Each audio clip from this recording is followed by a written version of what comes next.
Всем привет, вы на канале Польза.нет, и здесь только быстрые обзоры и долгие стримы. Меня зовут Саня, сейчас съемка ведется на Bizon Pro, на телефон, на который я и делаю сегодня обзор. Разумеется, микрофоны его родные работают, снимается у дороги, съемка ведется с двух рук. Телефон интересный, за свою стоимость более чем хорош, лично по моему мнению, потому что он противоударный, это раз, потому что он неплохо снимает для этой категории товара, да и потому что выглядит он реально интересно. Давно я таких смартов не видел, хорошо собран и все остальное вроде бы ничего. Смотрим, не забываем подписываться на канал и обязательно участвовать в конкурсе 5 Mi Band 6 серии. Разыгрываются за лайк, подписку и комментарий к любому видео ежемесячно. Всем привет, меня зовут Саня, канал Польза.нет, а сегодня я расскажу вам о прочном смартфоне Umidigi Bizon Pro. Полетели. Распаковка. Коробка не миниатюрных размеров, но при этом и не сильно громоздкая. Изготовлена она из плотного картона, пришла местами мятая. Основной цвет желтый, очень броский, яркий. На коробке, кроме спеков на английском, изображения логотипа и названия устройства ничего нет. При распаковке сразу же обнаружен ядерный и бодрящий запах клея. В комплект входит смартфон, блок питания на 18 Вт с обычной вилкой, кабель для зарядки USB Type-C, защитная пленка и краткое руководство пользователя, в котором напрочь отсутствуют родные буквы. Далее продаются данные смартфоны в двух цветах, серый и черный. Дизайн девайса в данном случае мне очень даже понравился, потому что в сравнении со своими аналогами, которые уже были у меня на обзоре, выглядит он более брутальнее, чем остальные. Сам корпус собран качественно, изготовлен из промышленного каучука и частично покрыт передовой промышленной резиной, а по бокам расположены металлические вставки. Тыльная часть совершенно не маркая, но очень скользкая, спасают только рамки, по ним как раз пальцы не соскальзывают. Размеры смартфона составляют 164 на 79,6 мм, толщину он вместе с камерами получается 14,2 мм, а без блока камер выходит 13 мм. Весит устройство бодрых 259 граммов, что весьма немало. В руке мужской лежит удобно, вес ощущается, на корпусе расположены кнопка питания, кнопки регулировки громкости, разговорный динамик, разъем для зарядки USB Type-C, два микрофона, разъем под мини-джек, две независимые настраиваемые кнопки, основной динамик, звучание здесь, правда, только моно, кнопка PTT, SOS, сканер отпечатка пальцев, разъем под слот на 2 нано-сим-карты или одну нано-сим и microSD. Салазки прорезиненные, вот такой вот гибридный слот у нас. Так как защита от внешних факторов заявлена, но об этом далее в ролике. Люфт у кнопок отсутствует напрочь, что не может не радовать. Также смартфон оснащен дисплеем на 6,3 дюйма типа капля воды. Full HD+, имеет разрешение 2340 на 1080 точек. Шима у него нет, защищенный дисплей стеклом Gorilla Glass 3 версии, плотность пикселей 480 dpi или 406 ppi. В солнечную погоду лично мне яркости не хватает. Разглядеть можно, но хотелось для комфортного использования бы побольше. Частота обновления экрана 60 Гц. Поначалу подумал, что этого будет мало, но оказалось, что в целом более чем достаточно. Автояркость работает исправно и очень шустро адаптируется под смену освещения. Я бы даже сказал моментально. Под разными углами тон картинки не изменяется, мультитач не завезли, максимум 5 пальцев берет. Разблокировать экран можно при помощи отпечатка пальцев и распознавания лица. Сканер отпечатков пальцев работает идеально, как и распознавание лица. В очках узнает, но не в темных. Также в экран по центру внедрена фронтальная камера приличных размеров, не заметить ее будет трудно. Подбородок внизу экрана большой, рамки на фоне подбородка не такие уж и громоздкие, хотя на самом деле они чуть больше, чем рамки у iPhone 13.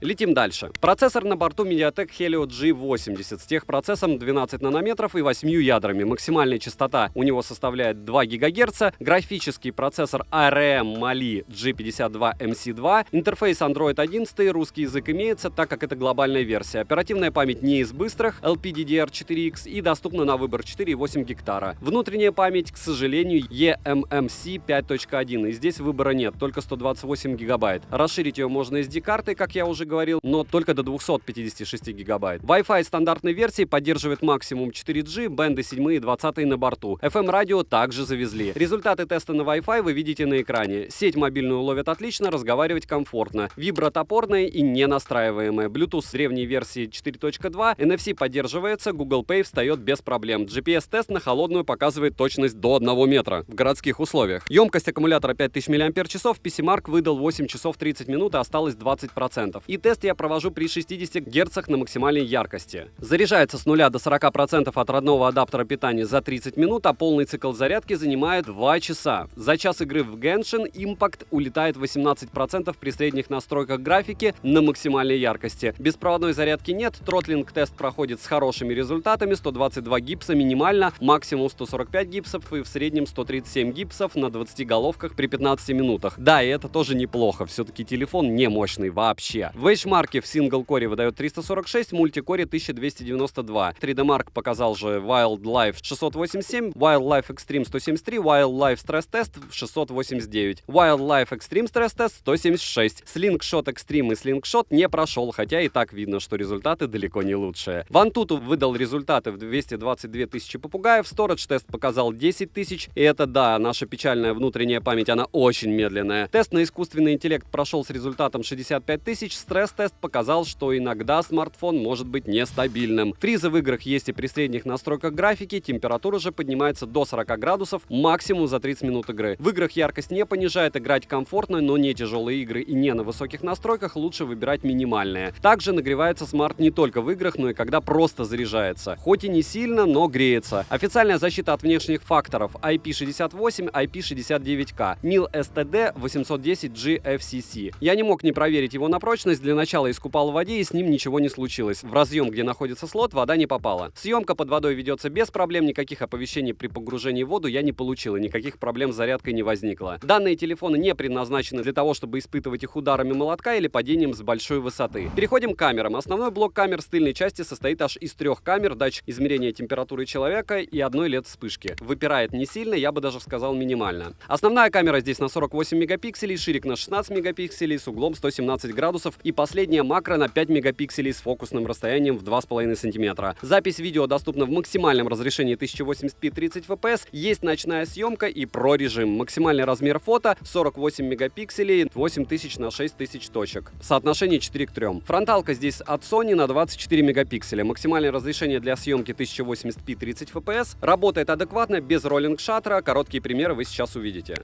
Максимально солнечно, тест камеры в Кронштадте. Съемка против солнца. Если по солнцу, то вот так. Солнце получается у нас с тыла. Снимаем фронт. Если в движении, стаб работает так себе. Ну, главное, хоть как-то работает. Можно параллельно фотографировать. Либо ставить видео, кстати, на паузу, что не может iPhone 13 Pro. Вот вы ее наблюдали как раз. Паузу. Кронштадт, тест камеры, Bison Pro, пробу увеличения. Есть ли? Есть. Разумеется, мыло X8. И лучше его не использовать. 1080p 30 fps это максимум. Как пишет звук, вы слышите. Посмотрим, как он будет работать против солнца. Блокировка экспозиции была. Сейчас ее нет. Красиво, но снимает он, разумеется, так себе. Смотрим автофокус.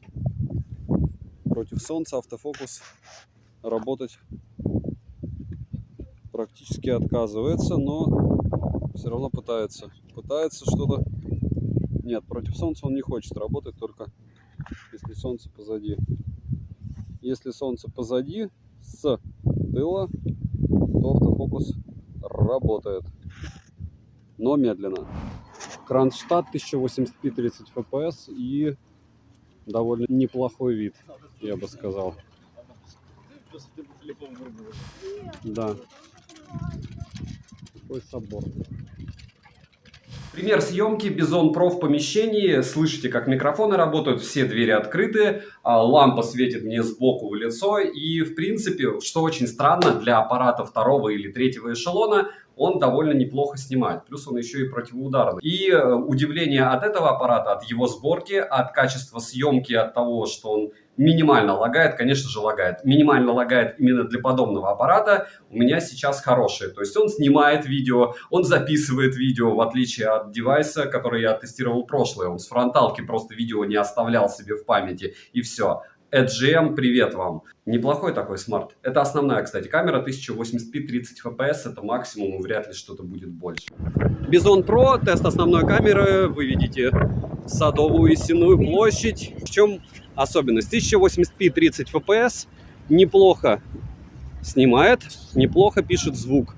Качество, конечно, не под телевизор с одной стороны, с другой стороны, чтобы снимать днем в спокойной обстановке, даже нет, увеличения вообще никак, X8, и лучше его не делать.